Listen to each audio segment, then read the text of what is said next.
Un truc qui peut être bien pour les titres, c'est de les aligner éventuellement sur la droite. Donc dans la palette paragraphe, on va tenter un alignement sur la droite. Comme ça, on s'éloigne un peu du look document Word pour d'aller vers quelque chose qui est un peu plus sérieux point de vue mise en page. Alors vous allez absolument éviter de faire des titres et encore moins des paragraphes. Il faut éviter de faire du texte centré.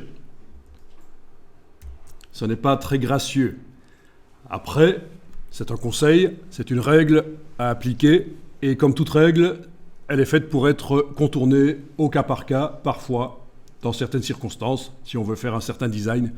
Donc je ne dis pas qu'il ne faut jamais le faire, mais je dis plutôt que d'habitude, il vaut mieux ne pas le faire. Donc, alignement à droite.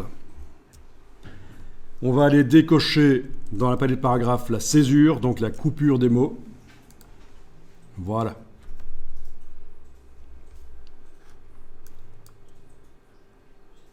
Attention, si vous augmentez énormément la taille du caractère, c'est quelque chose qui se fait de plus en plus, des grands titres, la macro-typographie.